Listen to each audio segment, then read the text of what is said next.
দাদু কোথায় গেলেন? দাদু, ও দাদু স্যার, কি আছে? এনাকে তো পাওয়া যাচ্ছে না।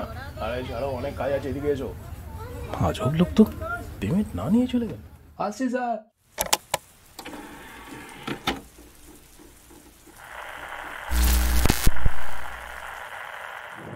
ক্লাসিক বেঙ্গলি অডিও স্টোরিজ, এবার একটু গল্প হোক।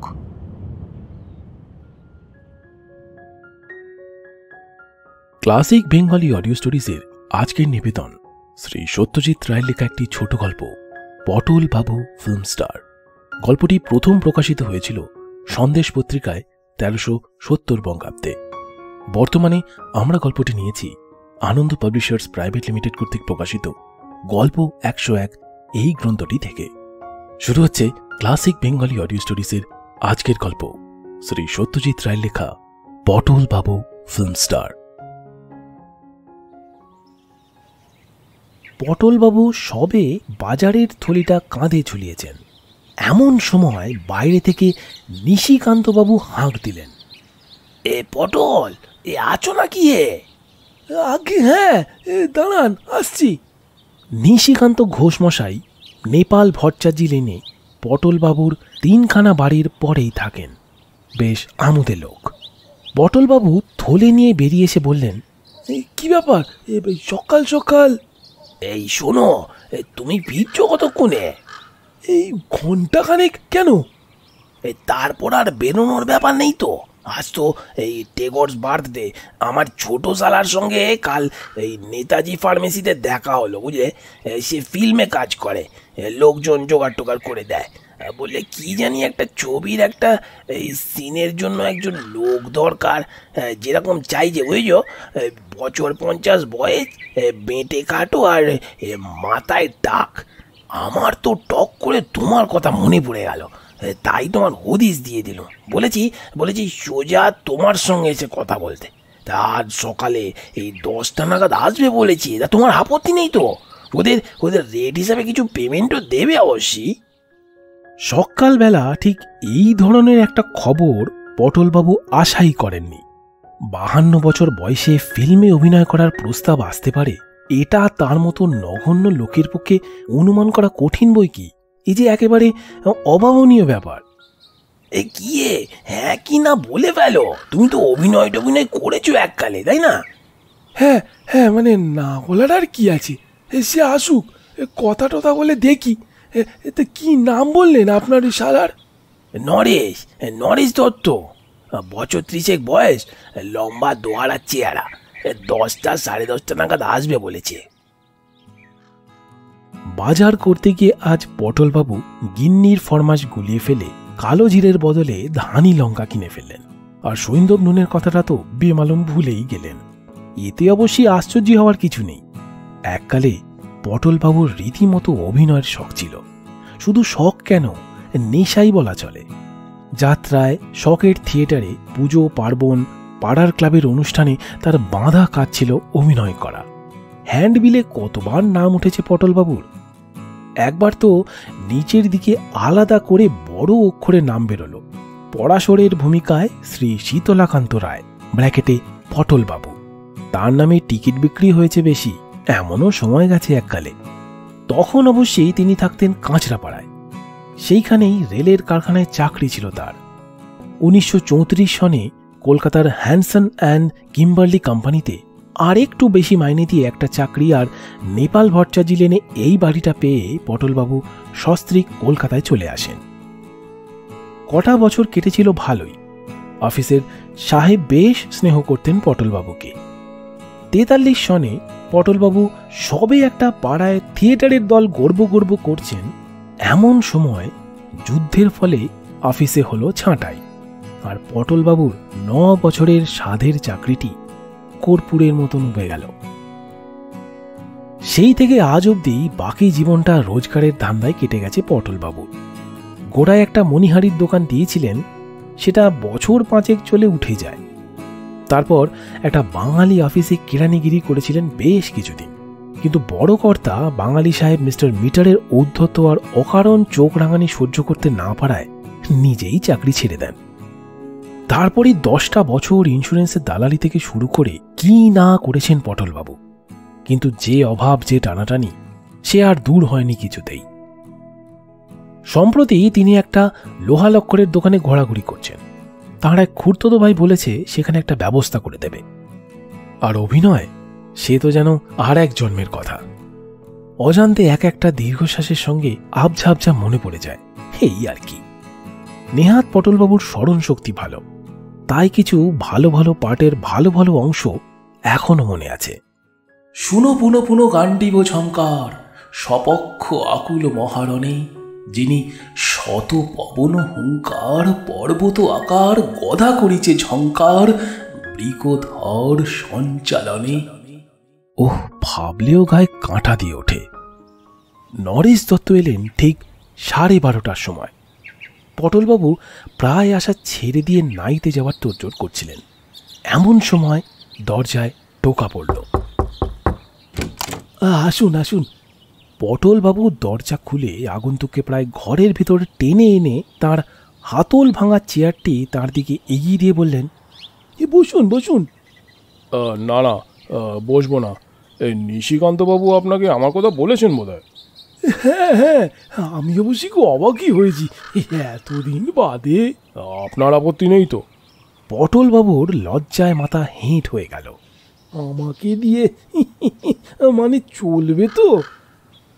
নরেশবাবু গভীরভাবে একবার পটলবাবুর আপাদ মস্তক চোখ বুলিয়ে নিয়ে বললেন, আরে বেশ চলবে, খুব চলবে।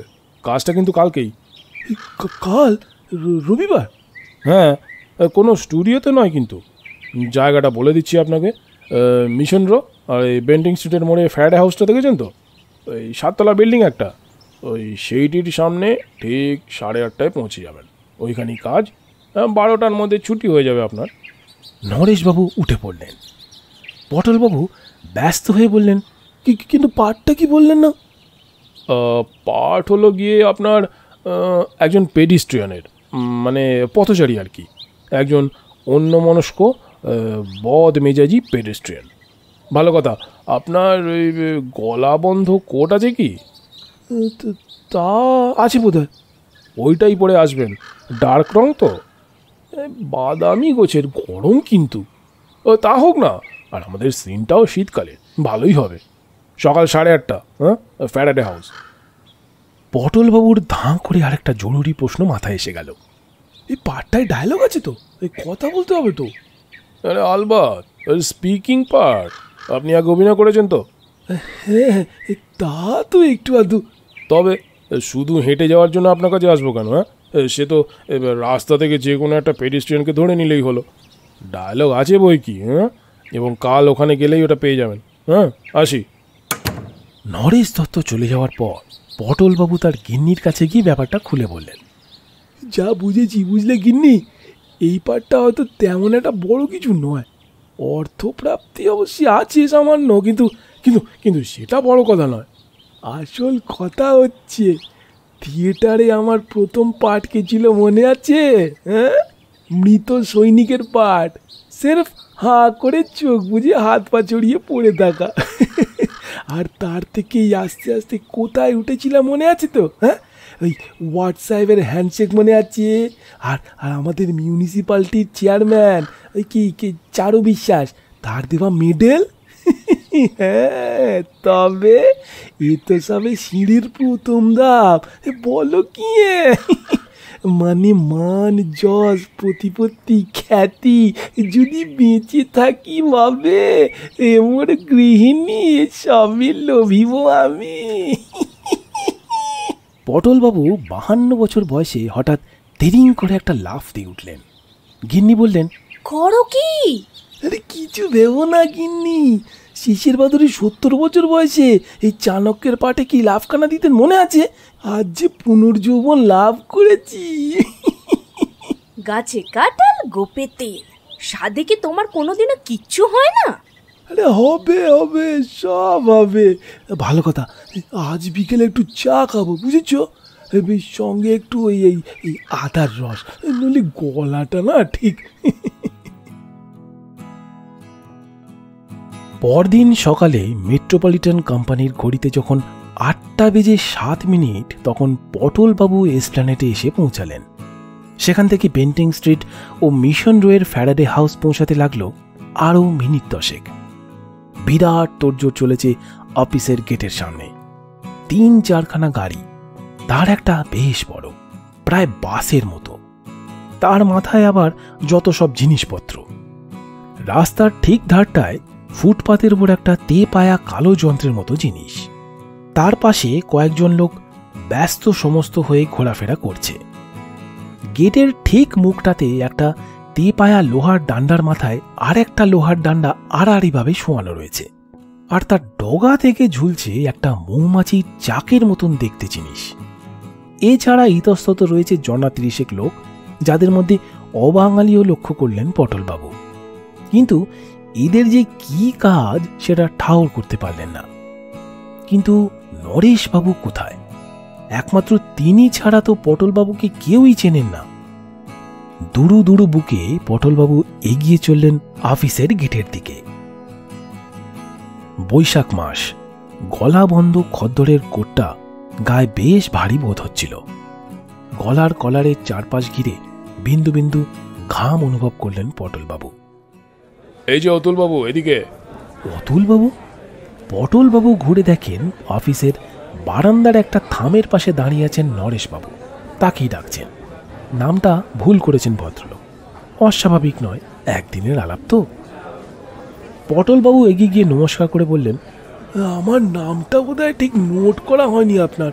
এই শ্রী শীতলাকান্ত রায়। অবশ্যই পটলবাবু বলেই জানে সকলে। থিয়েটারে ওই নামই জানতো। ও, তা আপনি তো বেশ পাংচুয়াল দেখছি। পটলবাবু মৃদু হাসলেন। 9 বছর হাডসন কিম্বার্লিতে চাকরি করেছি, লেট হয়নি একদিনও, নট এ সিঙ্গেল ডে। বেশ বেশ, আপনি একটা কাজ করুন, ওই ছায়াটায় গিয়ে একটু ওয়েট করুন। হ্যাঁ, আমরা এদিকে একটু কাজ এগিয়ে নিই। হ্যাঁ। তেপায়া যন্ত্রটার পাশ থেকে একজন বলে উঠল, নরেশ। হ্যাঁ স্যার। উনি কি আমাদের লোক? হ্যাঁ স্যার, ইনি মানে ওই ধাক্কার ব্যাপারটা। ও আচ্ছা, ঠিক আছে। এখন জায়গাটা ক্লিয়ার করে দাও, শর্ট নেব। পটলবাবু অফিসের পাশেই একটা পানের দোকানের ছাউনির তলায় গিয়ে দাঁড়ালেন। বায়োস্কোপ তোলা তিনি এর আগে কখনো দেখেননি। তার কাছে সবই নতুন। থিয়েটারের সঙ্গে কোনো মিলই তো নেই। আর কি পরিশ্রম করে লোকগুলো! ওই ভারী যন্ত্রটাকে পিঠে করে নিয়ে এখান থেকে ওখানে রাখছে একটি 21-22 বছরের ছোকরা। 20-25-এর ওজন তো হবেই যন্ত্রটার। কিন্তু তার ডায়লগটা কই? আর তো বেশি সময় নেই, অথচ এখনো তাকে যে কি কথা বলতে হবে তাই পটলবাবু জানেন না। হঠাৎ একটু নার্ভাস বোধ করলেন পটলবাবু। ওই তো নরেশবাবু, একবার কি তাকে বলা উচিত নয় কি?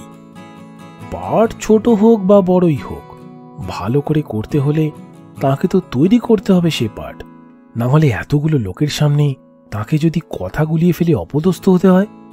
আজ প্রায় 20 বছর অভিনয় করা হয়নি যে। পটলবাবু এগিয়ে গিয়ে একটা চিৎকার শুনে থেমে গেলেন। সাইলেন্স! তারপর নরেশবাবুর গলা পাওয়া গেল, এবার শর্ট নেওয়া হবে, আপনারা দয়া করে একটু চুপ করুন, কথাবার্তা বলবেন না, জায়গাটা ছেড়ে নড়বেন না, ক্যামেরার দিকে এগিয়ে আসবেন না। তারপর আবার সেই প্রথম গলার চিৎকার এলো, সাইলেন্স, টেকিং। এইবার পটলবাবু লোকটিকে দেখতে পেলেন। মাঝারি গোছের মোটাসোটা ভদ্রলোকটি তেপায়া যন্ত্রটার পাশেই দাঁড়িয়ে আছেন। গলার একটা চেন থেকে দূরবীনের মতন একটা জিনিস ঝুলছে। ইনি কি পরিচালক নাকি? কি আশ্চর্য, পরিচালকের নামটাও যে তার জেনে নেওয়া হয়নি। এবারে পরপর আরও কতগুলো চিৎকার পটলবাবুর কানে এলো। Start sound, running, action. Action কথাটার সঙ্গে সঙ্গেই পটলবাবু দেখলেন চৌমাথার কাছ থেকে একটা গাড়ি এসে অফিসের গেটের সামনে থামল। আর তার থেকে একটি মুখে গোলাপি রংমাখা স্যুট পরা যুবক দরজা খুলে প্রায় হুমড়ি খেয়ে নেমে হনহনিয়ে অফিসের গেট পর্যন্ত গিয়ে থামলেন। পরক্ষণেই পটলবাবু চিৎকার শুনলেন, কাট!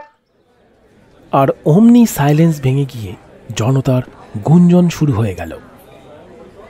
পটলবাবুর পাশেই এক ভদ্রলোক তার দিকে ঝুঁকে পড়ে জিজ্ঞেস করলেন, চোরাটাকে চিনলেন তো?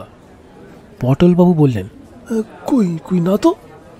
ভদ্রলোক বললেন, আরে চঞ্চল কুমার, তরতরিয়ে উঠছে ছোড়া, একসঙ্গে 4টে বইতে অভিনয় করছে।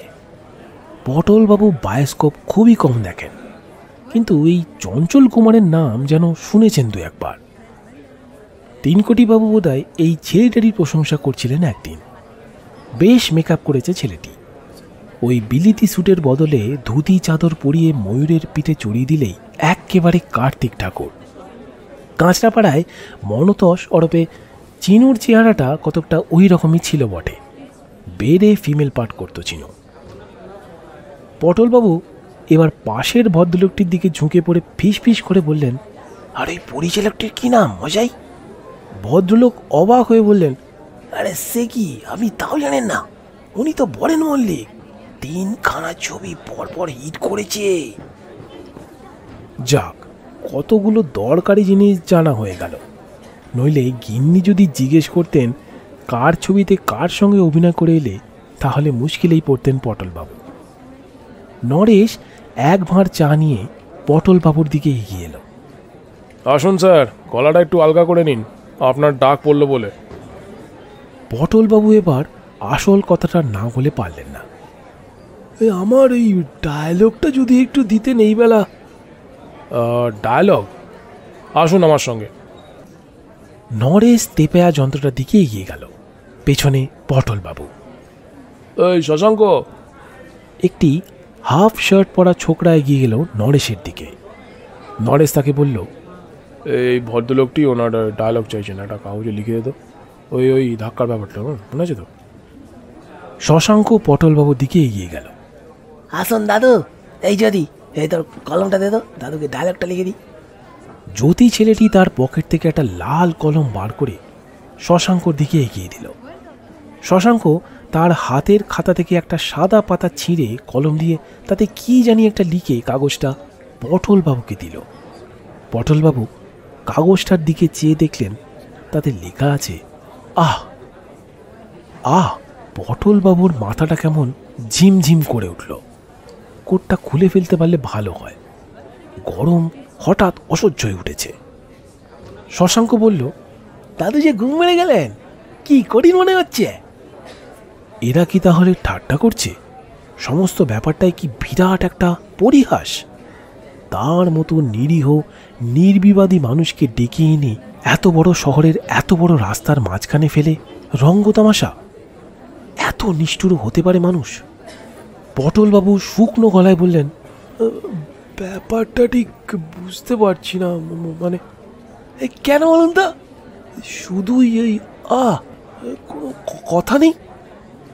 শশাঙ্ক চোখ কপালে তুলে বললেন, আরে বলেন কি দাদু, এ কি কম হলো নাকি?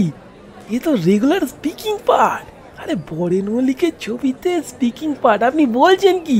আপনি তো ভাগ্যবান লোক মশাই। জানেন আমাদের ছবিতে প্রায় প্রায় আজ অবধি 150 লোক পাঠ করে গেছে। হ্যাঁ, যারা কোনো কথাই বলেনি, শুধু ক্যামেরার সামনে দিয়ে হেঁটে গেছে। অনেকে আবার হাঁটেও নি, স্রেফ দাঁড়িয়ে থেকেছে। কারোর মুখ পর্যন্ত দেখা যায়নি। আজকেই দেখুন না, ওই যে তারা দাঁড়িয়ে আছেন ল্যাম্পপোস্টের পাশে, হ্যাঁ, ওটা সবাই আছেন আজকের সিনে, কিন্তু একজনেরও একটিও কথা নেই। এমনকি আমাদের যে নায়ক চঞ্চল কুমার, তারও আজকে কোনো ডায়লগ নেই, কেবলমাত্র আপনার কথা, বুঝেছেন? এবার জ্যোতি বলে ছেলেটি এগিয়ে এসে পটলবাবুর কাঁধে হাত রেখে বলল, শুনুন দাদু, ব্যাপারটা বুঝে নিন। চঞ্চল কুমার হলেন এই অফিসের বড় চাকুরে। ওকে, সিনটায় আমরা দেখাচ্ছি যে অফিসে একটা ক্যাশ ভাঙার খবর পেয়ে উনি হন্তদন্ত এসে অফিসে ঢুকছেন। এই সময় সামনে এসে পড়ে গেছেন আপনি একজন পেডিস্ট্রিয়ান, বুঝলেন তো? লাগছে ধাক্কা, বুঝেছেন? আপনি ধাক্কা খেয়ে বলছেন আহ, আর চঞ্চল আপনার দিকে দৃক্ষপাত না করে ঢুকে যাচ্ছে অফিসে। আপনাকে অগ্রাহ্য করাতে আপনার মানসিক অবস্থাটা ফুটে বেড়াচ্ছে, বুঝলেন তো? ব্যাপারটা কতটা ইম্পর্টেন্ট ভেবে দেখুন। এবার শশাঙ্ক এগিয়ে এসে বললেন, শুনলেন তো? যান এবার একটু ওই দিকটায় যান দেখি, এই দিকটায় ভিড় করলে কাজের অসুবিধা হবে। আর একটা শট আছে, তারপর আপনার ডাক পড়বে। পটলবাবু আস্তে আস্তে আবার পানের দোকানের দিকটায় সরে গেলেন।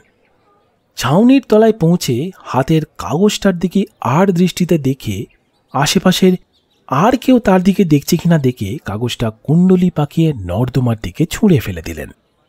আহ! একটা বিরাট দীর্ঘশ্বাস পটলবাবুর বুকের থেকে উপরে উঠে এলো। শুধু একটি মাত্র কথা, তাও কথা নয়, শব্দ। গরম অসহ্য হয়ে আসছে। গায়ের কোটটা মনে হয় যেন মনখানেক ওজন হবে। আর দাঁড়িয়ে থাকা চলে না, পা অবশ হয়ে গেছে। পটলবাবু এগিয়ে গিয়ে পানের দোকানের ওই দিকের অফিসটার দরজার সিঁড়ির ওপর বসে পড়লেন। 9:30 বাজে। করালিবাবুর বাড়িতে শ্যামা সঙ্গীত হয় রবিবার সকালে। পটলবাবু নিয়মিত গিয়ে শোনেন, বেশ লাগে। সেইখানেই যাবেন নাকি চলে? গেলে ক্ষতিটা কি? এই সব বাজে খেলো লোকেদের সংসর্গে রবিবারের সকালটা মাটি করে লাভ আছে কিছু? আর অপমানের বোঝাটাও যে বইতে হবে সেই সঙ্গে। সাইলেন্স! ধুর, নিকুচি করেছে তোর সাইলেন্সের। জানা কাজ তার 32 গুণ ফুটুনি আর ভরং। তার চেয়ে থিয়েটারের কাজ।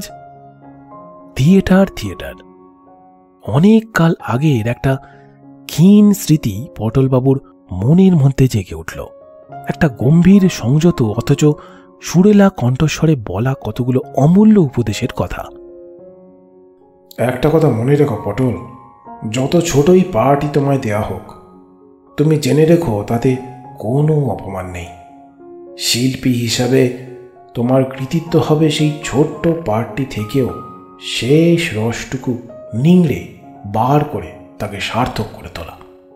থিয়েটারের কাজ হলো 5 জনে মিলেমিশে কাজ। সকলের সাফল্য জড়িয়েই নাটকের সাফল্য। পাকরাশি মশাই দিয়েছিলেন এই উপদেশ পটলবাবুকে। গগন পাকরাশি। পটলবাবুর নাট্যগুরু ছিলেন তিনি। আশ্চর্য অভিনয় ছিল গগন পাকরাশির, অথচ দম্ভের লেশ মাত্র ছিল না তার মনে। ঋষিতুল্য মানুষ আর শিল্পীর সেরা শিল্পী।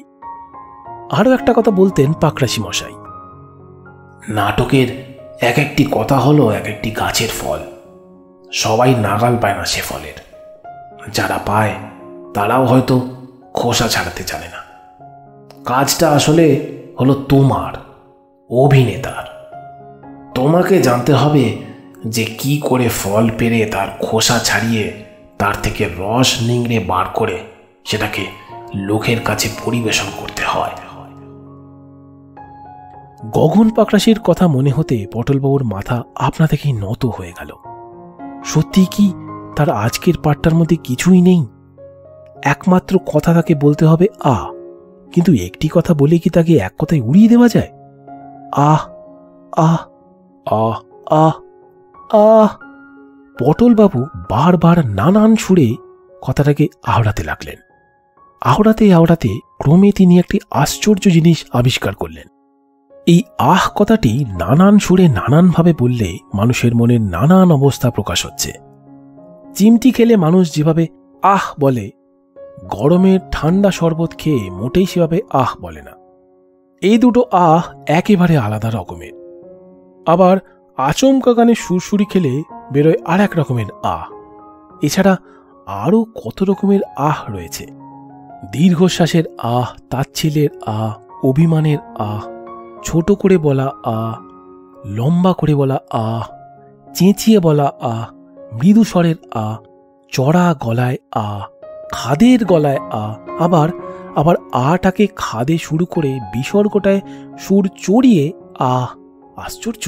পটলবাবুর মনে হলো তিনি যেন এই একটি কথা নিয়ে একটা আস্ত অভিধান লিখে ফেলতে পারেন। এত নিরুৎসাহ হচ্ছিলেন কেন তিনি? এই একটি কথা যে একেবারে সোনার খনি, তেমন তেমন অভিনেতা তো এই একটি কথাতেই বাজিমাত করে দিতে পারে। সাইলেন্স! পরিচালক মশাই ওদিকে আবার হুঙ্কার দিচ্ছেন। পটলবাবু দেখলেন জ্যোতি ছোকরাটি তার কাছেই ভিড় সরাচ্ছে। ছোকরাটাকে একটা কথা বলা দরকার। পটলবাবু দ্রুত পদে এগিয়ে গেলেন তার কাছে। এই আমার কাজটা হতে কতক্ষণ দেরি ভাইয়া? আরে এত ব্যস্ত হচ্ছেন কেন দাদু? একটু ধৈর্য ধরতে হয় এসব ব্যাপারে। আরো 0.5 ঘন্টা অপেক্ষা করুন। নিশ্চয়ই অপেক্ষা করবো বই কি, আমি এই কাছাকাছি আছি, এই দেখবেন আমার শর্ট খাবেন না যেন। জ্যোতি চলে গেল। Start sound. পটলবাবু পা টিপে টিপে শব্দ না করে রাস্তা পেরিয়ে উল্টো দিকের একটা নিরিবিলি গলিতে ঢুকে পড়লেন। ভালোই হলো, হাতে সময় পাওয়া গেছে কিছুটা। এরা যখন রিহার্সালের বিশেষ ধার ধারছে না, তখন তিনি নিজেই নিজের অংশটা অভ্যাস করে নেবেন। গলিটা নির্জন, একে অফিস পাড়া, বাসিন্দা এমনিতেই কম, তাই রবিবার। যে কজন লোক ছিল সবাই ফ্যারাডে হাউসের দিকে বায়োস্কোপের তামাশা দেখতে চলে গেছে।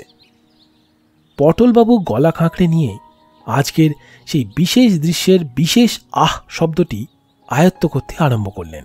আর সেই সঙ্গে আচমকা ধাক্কা খেলে মুখটা কিরকম বিকৃত হতে পারে, হাত দুটো কতখানি বেঁকে কিরকমভাবে চিতিয়ে উঠতে পারে, আঙুলগুলো কতখানি ফাঁক হতে পারে, আর পায়ের অবস্থাটা কিরকম হতে পারে, এই সবই একটা কাঁচের জানলায় নিজের ছায়া দেখে ঠিক করে নিতে লাগলেন। ঠিক আধ ঘন্টা পরেই পটলবাবুর ডাক পড়ল। এখন আর তার মনে কোনো নিরুৎসাহের ভাব নেই, উদ্বেগও কেটে গেছে তার মন থেকে। রয়েছে কেবল একটা চাপা উত্তেজনা ও রোমাঞ্চ। 25 বছর আগে স্টেজে অভিনয় করার সময় একটা বড় দৃশ্যের নামবার আগে যে ভাবটা তিনি অনুভব করতেন, সেই ভাব।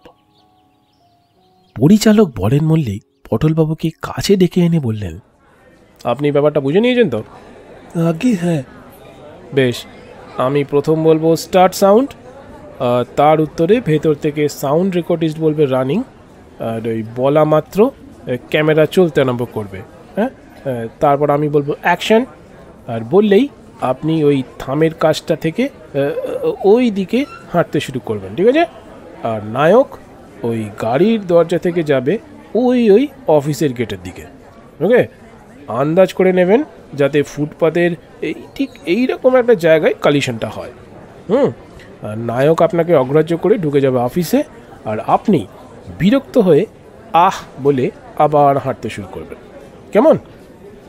পটলবাবু বললেন, একটা রিহার্সাল? না না, বরেনবাবু বাধা দিলেন, মেক করে আসছে মশাই, এই রিহার্সালের টাইম নেই, রোদ থাকতে থাকতে নেওয়া দরকার শটটা। কি বলে একটা? আবার কি? গলিতে রিহার্সাল দেওয়ার সময় পটলবাবুর মাথায় একটা আইডিয়া এসেছিল। তিনি সাহস করে সেটা বলে দিলেন, আমি ভাবছিলাম মানে আমার হাতে যদি একটা খবরের কাগজ থাকে, আর আমি যদি সেটা পড়তে পড়তে ধাক্কা খাই, মানে অন্য মনস্কতার ভাবটা ফুটিয়ে তুলতে আর কি। মানে বরেন মল্লিক তার কথাটা শেষ না হতেই বলে উঠলেন, বেশ তো মশাই, আপনার ওই যুগান্তরটাই ভদ্রলোকে দিন তো। হ্যাঁ, এইবার ওই থামের পাশে আপনার জায়গায় গিয়ে রেডি হয়ে যান। চঞ্চল, তুমি রেডি তো? গাড়ির পাশ থেকে নায়ক উত্তর দিলেন, yes sir. Good, silence. Boren Mallik হাত তুললেন। তারপর হঠাৎ তক্ষুনি হাত নামিয়ে দিয়ে বললেন, ও হো, এক মিনিট, এই কেষ্ট ভদ্রলোকে একটা গোঁপ দিয়ে দাও তো চট করে, ক্যারেক্টারটা পুরোপুরি আসছে না। কীরকম করতে হবে স্যার? জুপো না চাড়া দেওয়া না বাটারফ্লাই, সবই রেডি আছে। বাটারফ্লাই চট করে দাও তো, দেরি করো না। একটি কালো বেঁটে ব্যাগ ব্রাশ করা ছোকরা পটলবাবুর দিকে এগিয়ে গিয়ে হাতের একটা টিনের বাক্স থেকে একটা ছোট্ট চৌকো কালো গোঁফ বার করে আঠা দিয়ে পটলবাবুর নাকের নিচে সেঁটে দিল। পটলবাবু বললেন, এই দেখো বাবু, ধাক্কিতে খুলে যাবে না তো? ছোকরা হেসে বললেন, ঢাকা কেন, আপনি দারা সিং দিয়ে কুস্তি করুন না, তাও খুলবে না। ছোকরাটার হাতে আয়না ছিল। পটলবাবু টুক করে তাতে একবার নিজের চেহারাটা দেখে নিলেন। সত্যিই তো বেশ মানিয়েছে, তো খাসা মানিয়েছে। পটলবাবু পরিচালকের তীক্ষ্ণ দৃষ্টিকে মনে মনে তারিফ না করে পারলেন না। সাইলেন্স। পটলবাবুর গোঁফ পড়া দেখে দর্শকের মধ্যে একটা গুঞ্জন শুরু হয়ে গিয়েছিল। বরেন মল্লিকের হুঙ্কারে সেটা থেমে গেল। পটলবাবু লক্ষ্য করলেন সমবেত জনতার বেশিরভাগ লোকই তার দিকে চেয়ে আছে। Start sound. পটলবাবু গলাটা খাঁকড়ে নিলেন। 1 2 3 4 5 5 পা আন্দাজ করে হাঁটলে পর পটলবাবু ধাক্কার জায়গায় পৌঁছে যাবেন। আর চঞ্চল কুমারের হাঁটতে হবে বোধহয় 4 পা। সুতরাং দুজনে যদি একসঙ্গে রওনা হন তাহলে পটলবাবুকে একটু বেশি জোরে হাঁটতে হবে, তা না হলে রানিং। পটলবাবু খবরের কাগজটা তুলে মুখের সামনে ধরলেন। 10 আনা বিরক্তি আর 6 আনা বিস্ময় মিশিয়ে আহ বললে পরেই অ্যাকশন। জয় গুরু। পটলবাবু চোখে অন্ধকার দেখলেন। নায়কের মাথার সঙ্গে তার কপালের ঠোকাঠুকি লেগেছে, আর তীব্র যন্ত্রণা তাকে এক মুহূর্তের জন্য জ্ঞান শূন্য করে দিয়েছে। কিন্তু পর মুহূর্তে একটা প্রচণ্ড শক্তি প্রয়োগ করে আশ্চর্যভাবে নিজেকে সামনে নিয়ে পটলবাবু 10 আনা বিরক্তির সঙ্গে 3 আনা বিস্ময় ও 3 আনা যন্ত্রণা মিশিয়ে আহ শব্দটা উচ্চারণ করে কাগজটা সামনে নিয়ে আবার চলতে আরম্ভ করলেন। কাট। ঠিক হলো কি? পটলবাবু গম্ভীর উৎকণ্ঠার সঙ্গে বরেনবাবুর দিকে এগিয়ে গেলেন। আরে বেড়ে হয়েছে, আপনি তো ভালো অভিনেতা মশাই। এই শুনেন, কালো কাজটা লাগিয়ে এবার দেখো তো মেঘের কি অবস্থা। শশাঙ্ক এসে বললেন, দাদুর চোট লাগেনি তো? চঞ্চল কুমার মাথায় হাত বুলোতে বুলোতে এসে বললেন, ধন্যী মশাই, আপনার টাইমিং, বাপের নাম ভুলিয়ে দিয়েছেন তো প্রায়। ওহ বাবা। নরেশ ভিড় ঠেলে এসে বলল, আপনি এই ছায়াটায় দাঁড়ান একটু, আর একটা শট নেই, আপনার ব্যাপারটা করে দিচ্ছি। পটলবাবু ভিড় ঠেলে ঘাম মুছতে মুছতে আবার পানের দোকানের ছায়াটা এসে দাঁড়ালেন। মেঘে সূর্য ঢেকে গরমটা একটু কমেছে, কিন্তু পটলবাবু তাও কোটটা খুলে ফেললেন। আহ, কি আরাম! একটা গভীর আনন্দ ও আত্মতৃপ্তির ভাব ধীরে ধীরে তার মনকে আচ্ছন্ন করে ফেলল। তার আজকের কাজ সত্যিই ভালো হয়েছে। এতদিন অকেজো থেকেও তার শিল্পী মন ভোঁতা হয়ে যায়নি। গগন পাকড়াশি আজ তাকে দেখলে সত্যিই খুশি হতেন, কিন্তু এরা কি সেটা বুঝতে পেরেছে? পরিচালক বরেন মল্লিক কি তা বুঝেছেন? এই সামান্য কাজ নিখুঁতভাবে করবার জন্য তার যে আগ্রহ আর পরিশ্রম, তার কদর কি এরা করতে পারে? সেই ক্ষমতা কি এদের আছে? এরা বোধহয় লোক ডেকে এনে কাজ করিয়ে টাকা দিয়েই খালাস। টাকা? কত টাকা? 5, 10, 25? টাকার তার অভাব ঠিকই, কিন্তু আজকের যে আনন্দ, তার কাছে 5টা টাকা আর কি? মিনিট 10 পর নরেশ পানের দোকানের কাছে এসে পটলবাবুর খোঁজ করতে গিয়ে ভদ্রলোককে আর পেলেন না। সে কি, টাকা না নিয়েই চলে গেলেন নাকি লোকটা? আচ্ছা বলামন তো। বরেন মল্লিক হাঁক দিলেন, রোদ বেরিয়েছে, সাইলেন্স সাইলেন্স। ওয়ে নরেশ, চলে এসো, ভিড় সামলাও।